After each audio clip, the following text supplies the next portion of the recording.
ডিবেটে আপনাকে স্বাগত। আজ আমরা ঋত্বিক চক্রবর্তীর লেখা দ্য উইমেন ভলিউম 2 নিয়ে কথা বলবো। এই গল্পটা একটা মেয়ের বিয়ের পর তার শ্বশুরবাড়িতে যে নীরব মানসিক নিপীড়ন ঘটে আর তার যে মর্মান্তিক পরিণতি হয় সেটা নিয়ে। আর গল্পটা পড়ার পর যে প্রশ্নটা সবচেয়ে বড় হয়ে দেখা দেয় সেটা বেশ অস্বস্তিকর। ঠিক তাই। প্রশ্নটা হলো, মেয়েটির সঙ্গে যা ঘটল তার জন্য আমরা কাকে দায়ী করব? একটা গোটা সমাজকে, তার অদৃশ্য সব নিয়মকানুনকে, নাকি তার খুব কাছের কয়েকজন মানুষকে, তাদের ব্যক্তিগত উদাসীনতা আর নৈতিক ব্যর্থতাকে? আমার তো মনে হয় দায়টা কোনো ব্যক্তির নয়, বরং একটা ব্যবস্থার। গল্পের চরিত্ররা, বিশেষ করে তার শ্বশুরবাড়ির লোকজন, একটা বৃহত্তর সামাজিক কাঠামোর শিকার, আর তাদের আচরণ সেই ব্যবস্থারই একটা প্রতিফলন মাত্র। আর আমি ঠিক এর উল্টো দিক থেকে বিষয়টাকে দেখছি। আমার মতে সামাজিক ব্যবস্থাটা একটা খুব সুবিধাজনক অজুহাত। এই ট্র্যাজেডির আসল কারণ হল ব্যক্তিগত সিদ্ধান্তহীনতা আর জেনে বুঝেও চুপ করে থাকার যে কাপুরুষতা, সেটা। বেশ, তাহলে চলুন গল্পের সবচেয়ে শক্তিশালী লাইনটা দিয়েই শুরু করি। মেয়েটি তার শেষ চিঠিতে লিখেছিল, এটা কারোর দোষ নয়, এটা একটা সিস্টেম, আর এই সিস্টেমে আমি হেরে যাচ্ছি। এর চেয়ে সরাসরি স্বীকারোক্তি আর কি হতে পারে? সে নিজেই তো কোনো ব্যক্তিকে দায়ী করছে না। তার ওপর যে নিপীড়ন হয়েছে সেটা কোনো একজন ব্যক্তির হঠাৎ রেগে যাওয়ার ফল নয়, এটা একটা প্রক্রিয়া। এই সিস্টেমটা কোনো আকস্মিক আক্রমণের মতো না, এটা হলো একটা ধীরগতির বিষের মতো। প্রতিদিন অল্প অল্প করে দেওয়া হয়, চায়ের কাপে, দরজার ফাঁকে, একটা বাঁকা হাসিতে, যতক্ষণ না ভুক্তভোগী ভেতর থেকে পুরোপুরি শেষ হয়ে যায়। তাই বাইরে থেকে কিছুই বোঝা যায় না। আমি আপনাকে এখানে একটু থামাতে চাই। আপনি বলছেন সিস্টেম, কিন্তু এই বিমূর্ত শব্দটা ব্যবহার করে আমরা আসল অপরাধীদের আড়াল করে ফেলছি না তো? সিস্টেম তো নিজে থেকে চলে না, কিছু মানুষ তো সেটাকে চালায়। মেয়েটির শাশুড়ি যখন বলেন আমাদের বাড়িতে এভাবেই হয়, তখন তিনি শুধু একটা নিয়ম বলছেন না, তিনি তার ব্যক্তিগত ক্ষমতা জাহির করছেন। ননদ যখন বলেন বাবার বাড়ি থেকে তো কিছু আনোনি, তাই না, তখন সেটা সিস্টেমের কথা নয়, সেটা তার ব্যক্তিগত হীনমন্যতা আর বিদ্বেষের প্রকাশ। এই বিষটা যেটা আপনি বলছেন, সেটা তো এই মানুষগুলোই প্রতিদিন সচেতনভাবে প্রয়োগ করেছে। কিন্তু এই মানুষগুলো তো একই সিস্টেমের তৈরি। আমি যখন সিস্টেমের কথা বলছি, আমি শুধু অস্পষ্টভাবে পিতৃতন্ত্রের কথা বলছি না। আমি তিনটে নির্দিষ্ট স্তম্ভের কথা বলছি যা এই অদৃশ্য কারাগারটা তৈরি করে। ১. পারিবারিক সম্মানের ধারণা, যা ব্যক্তিগত অনুভূতির চেয়ে অনেক বড়। ২. বয়োজ্যেষ্ঠদের প্রতি প্রশ্নহীন আনুগত্যের সংস্কৃতি। আর ৩. ঘরের কথা বাইরে না বলার যে অলিখিত নিয়ম। এই তিনটে মিলে এমন একটা পরিস্থিতি তৈরি করে যেখানে অত্যাচারটা প্রাতিষ্ঠানিক রূপ নেয়। শাশুড়ি বা ননদ যা করছেন তারা হয়তো মনে করছেন এটাই তাদের দায়িত্ব, ওনারা এই চক্রের শিকার এবং বাহক দুটোই। দেখুন, আমি স্বীকার করছি যে সামাজিক ব্যবস্থা একটা বিশাল ভূমিকা পালন করে। আপনি ঠিকই বলেছেন যে আমাদের বাড়িতে এভাবেই হয়, এই কথাটা একটা মানসিকতার পরিচায়ক। কিন্তু আমার প্রশ্ন হল, সেই মানসিকতাকে চ্যালেঞ্জ করার দায়িত্বটা কার? এখানেই গল্পের সবচেয়ে গুরুত্বপূর্ণ এবং সবচেয়ে ট্র্যাজিক চরিত্র স্বামীর ভূমিকা চলে আসে। সে তো সিস্টেমের বাইরে থেকে আসা কোনো আধুনিক শিক্ষিত মানুষ ছিল না, এমনটা তো নয়। সে তো স্ত্রীকে ভালোবাসত। তার নীরবতা কি কেবলই সিস্টেমের চাপ? আমার মনে হয় তার নীরবতা ছিল একরকম প্রত্যাশিত। যে ব্যবস্থায় মায়ের বিরুদ্ধে যাওয়া উত্তরাধিকারের বিরুদ্ধে যাওয়া, সেখানে তার রুখে দাঁড়ানো প্রায় অসম্ভব ছিল। সে ভয় পেত, কারণ সেই ব্যবস্থার নিয়ম ভাঙার পরিণাম মারাত্মক।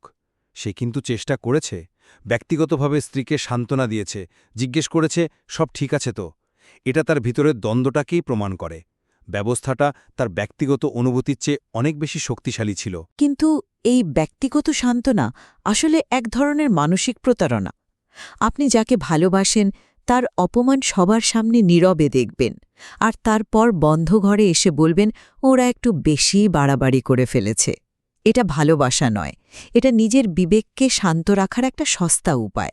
গল্পে একটা অসামান্য লাইন আছে, ভালোবাসা এবং বেছে নেওয়ার মধ্যে গভীর পার্থক্য রয়েছে। স্বামী তাকে ভালোবাসত, ঠিক আছে, কিন্তু সে তাকে বেছে নেয়নি। মায়ের কথার বিরুদ্ধে গিয়ে স্ত্রীর পাশে দাঁড়ানোটা ছিল একটা বেছে নেওয়ার মুহূর্ত, একটা চয়েস। আর সেই মুহূর্তে সে তার পরিবারকে বেছে নিয়েছে, স্ত্রীকে নয়। আপনি এটাকে প্রাতিষ্ঠানিক চাপ বলছেন, কিন্তু আমি বলবো এটা ছিল একটা সক্রিয় পছন্দ। নীরব থাকাও তো একটা সিদ্ধান্ত, তাই না? কিন্তু আপনি কি মনে করেন না যে সেই ব্যক্তিগত সান্ত্বনাটুকুও তার প্রতিরোধের প্রথম ধাপ হতে পারত? যদি তাকে সামান্যতম সমর্থন দেওয়া হতো, ব্যবস্থাটি তাকে এতটাই বিচ্ছিন্ন করে ফেলেছিল যে তার কাছে কাপুরুষ হওয়া ছাড়া আর কোনো উপায় ছিল না। সে একা কি করতে পারত? এই যুক্তিটা সমাজবিজ্ঞানের বাইস্ট্যান্ডার এফেক্টের মতো শোনায়। যখন একাধিক মানুষ একটা অন্যায় হতে দেখে, তখন প্রত্যেকে ভাবে অন্য কেউ দায়িত্ব নেবে, ফলে কেউই এগিয়ে আসে না। এখানে পরিবারটিই ছিল সেই দর্শকের দল, আর স্বামী ছিল তার প্রধান উদাহরণ। সে একা ছিল না, তার পাশে তার স্ত্রী ছিল। তার শুধু বেছে নেওয়ার সাহসটা দেখাতে হতো। তার নিষ্ক্রিয়তা প্রমাণ করে যে ভালো মানুষ হওয়া আর সঠিক কাজ করার মধ্যে আকাশ-পাতাল তফাৎ। কখনো কখনো সবচেয়ে বিপজ্জনক তারাই, যারা ভালো কিন্তু নীরব।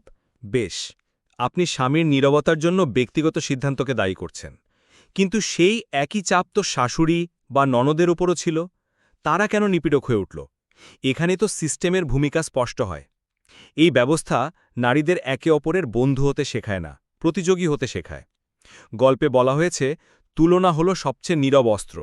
ননদ হয়তো নতুন বউকে নিজের প্রতিপক্ষ হিসেবে দেখেছে, কারণ এই সিস্টেম তাদের শিখিয়েছে যে বাড়ির ভেতরে নারীর ক্ষমতাই হলো আসল ক্ষমতা, আর সেই ক্ষমতা ভাগাভাগি করা যায় না। ছিলেন, নাকি কেবলই নিজের হীনমন্যতা থেকে আরেকজনকে ছোট করছিলেন? ব্যবস্থার শিকার হওয়া আর ব্যবস্থার ধারক ও বাহক হয়ে অন্যকে নিপীড়ন করা তো এক জিনিস নয়। শাশুড়ির প্রতিটি নিয়ম, কখন ঘুম থেকে উঠতে হবে, কি পোশাক পরা যাবে বা দুপুরে কেন বিশ্রাম নেওয়া যাবে না, এগুলো কেবল নিয়ম ছিল না, এগুলো ছিল ক্ষমতা প্রদর্শনের ব্যক্তিগত উপায়। তিনি সচেতনভাবে মেয়েটির আত্মসম্মানকে গুড়িয়ে দিচ্ছিলেন। তারা ব্যবস্থার অসহায় পুতুল ছিল না। না, পুতুল নয়, তারা সক্রিয়ভাবে সেই ব্যবস্থার অস্ত্র ব্যবহার করে নিপীড়নে অংশ নিয়েছিল। এর দায় কোনোভাবেই সিস্টেমের ওপর চাপানো যায় না। নিপীড়নটির স্বরূপ যদি আমরা দেখি, তাহলেই ব্যবস্থার ভূমিকা আবার স্পষ্ট হয়ে ওঠে। এখানে কোনো শারীরিক অত্যাচার ছিল না, নিপীড়নটি ছিল নীরব, মানসিক। লজ্জা শব্দটির বারবার ব্যবহার, কথা বলার ওপর সূক্ষ্ম নিয়ন্ত্রণ, আর ধীরে ধীরে তারা আত্মপরিচয় মুছে ফেলার চেষ্টা, এই সবই একটা দমনমূলক ব্যবস্থার বৈশিষ্ট্য। নির্দিষ্ট কোনো খলনায়ককে খুঁজে পাওয়া কঠিন, কারণ আসল শত্রু হল কাঠামোটি নিজেই। আর সবচেয়ে বড় প্রমাণ হল গল্পের শেষে পরিবারের প্রতিক্রিয়া। তাদের সেই ভয়ঙ্কর উক্তি, আমরা তো বুঝতেই পারিনি। এই কথাটা বলার সুযোগ তাদের কে গয়ে দিল? এই সিস্টেম। কারণ এই ব্যবস্থা এমনভাবে তৈরি যা নির্যাতনকে অদৃশ্য করে রাখে এবং শেষে অপরাধীদের এই নির্দোষ সাজার অজুহাত দেওয়ার সুযোগ করে দেয়। এটা সিস্টেমের চূড়ান্ত বিজয়। আমি আপনার সঙ্গে একমত যে নিপীড়নটি নীরব ছিল, কিন্তু এই নীরব ব্যবস্থাটি প্রতিদিনকার ছোট ছোট ব্যক্তিগত কাজের মাধ্যমেই তো কার্যকর হয়। জানালাটা পুরোপুরি খুলতে না দেওয়া, দরজায় সামান্য ফাঁক রাখতে বাধ্য করা, চায়ের মধ্যে খুঁত ধরা, এগুলো সবই ছিল পরিবারের সদস্যদের সচেতন ব্যক্তিগত সিদ্ধান্ত। এগুলো কোনো স্বয়ংক্রিয় সিস্টেম নয়, এগুলো মানুষের দ্বারাই চালিত। আর এখানেই গল্পের সবচেয়ে মর্মান্তিক দিকটা চলে আসে, শ্বশুরের ভূমিকা। আচ্ছা, তিনি প্রথমে সহানুভূতিশীল ছিলেন, কিন্তু ধীরে ধীরে তার দৃষ্টিভঙ্গি বদলে যায়। গল্পে বলা হয়েছে, তার পরিবর্তনশীল দৃষ্টি মেয়েটির শেষ আশ্রয়টুকু কেড়ে নিয়েছিল। কিন্তু তার পরিবর্তনও তো সিস্টেমের চাপের ফল হতে পারে। মানে, স্ত্রী আর মেয়ের ক্রমাগত অভিযোগ শুনতে শুনতে হয়তো তার বিশ্বাস টলে গিয়েছিল। এখানেই আমার মূল আপত্তি। যখন একজন সহানুভূতিশীল মানুষ ধীরে ধীরে বিশ্বাস হারিয়ে ফেলে, তখন সেটি একটি ব্যক্তিগত বিশ্বাসের অবসান ঘটায়, প্রাতিষ্ঠানিক চাপের ফল নয়। এই ব্যক্তিগত বিশ্বাসঘাতকতা যে কোনো সিস্টেমের চেয়ে অনেক বেশি যন্ত্রণাদায়ক এবং বিধ্বংসী, কারণ এটা প্রমাণ করে যে এই বাড়িতে সত্য বা ন্যায়ের কোনো দাম নেই। এখানে সংখ্যাগরিষ্ঠের মতামতই আসল সত্য। স্বামীর নীরবতা ছিল এক ধরনের কাপুরুষতা, কিন্তু শ্বশুরের এই বিশ্বাস ফিরিয়ে নেওয়া ছিল মেয়েটির অস্তিত্বের উপর শেষ আঘাত। এটা তাকে বুঝিয়ে দিয়েছিল যে সে এখানে সম্পূর্ণ একা। এ দায় কোনোভাবেই সিস্টেমের নয়, এটা একজন ব্যক্তির ব্যক্তিগত নৈতিক পতনের গল্প। পরিশেষে আমি আমার মূল বক্তব্যে ফিরে যেতে চাই। এই আখ্যানটি এটাই দেখায় যে কিভাবে একটি সামাজিক কাঠামো একজন ব্যক্তিতে ভেতর থেকে নিঃশেষ করে দিতে পারে, যেখানে ব্যক্তিগত উদ্দেশ্য বা অনুভূতি শেষ পর্যন্ত গৌণ হয়ে যায়। পরিবারের সদস্যরা হয়তো ব্যক্তিগতভাবে ততটা খারাপ ছিলেন না, কিন্তু তারা একটি নিপীড়নমূলক যন্ত্রের অংশ হয়ে উঠেছিলেন। মেয়েটির করুণ পরিণতি ছিল সেই ব্যবস্থারই একটি অবশ্যম্ভাবী ফল। গল্পটির শেষে যেমন বলা হয়েছে, এটি এমন একটি সমাজের গল্প যেখানে যদি নারীরা চিৎকার করে তবে তাকে নাটক বলা হয়, এবং যদি তারা চুপ থাকে তবে তাকে সম্মতি হিসেবে ধরে নেওয়া হয়। এই উভয় সংকটটি সিস্টেমই তৈরি করে। আর আমার শেষ কথা হল, যদিও সামাজিক প্রেক্ষাপট অস্বীকার্য, এই গল্পটা শেষ পর্যন্ত ব্যক্তিগত নৈতিক কাপুরুষতার এক করুণ আলেখ্য। একটি বিমূর্ত ব্যবস্থাকে দোষারোপ করে আমরা সেই সব মানুষের প্রত্যক্ষ দায়কে অস্বীকার করার ঝুঁকিতে পড়ি যারা সব দেখেও সব বুঝেও চুপ করেছিল। স্বামীর নিষ্ক্রিয়তা, শ্বশুরের বিশ্বাস ফিরিয়ে নেওয়া, শাশুড়ি ও ননদের সচেতন নিষ্ঠুরতা, এসবই ছিল তাদের নিজস্ব সিদ্ধান্ত, যা মেয়েটির ভাগ্য নির্ধারণ করে দিয়েছিল। তাদের প্রত্যেকের নীরবতা আর ছোট ছোট নিষ্ঠুরতাই একসঙ্গে মিলেমিশে এই ট্র্যাজেডোকে সম্ভব করে তুলেছে।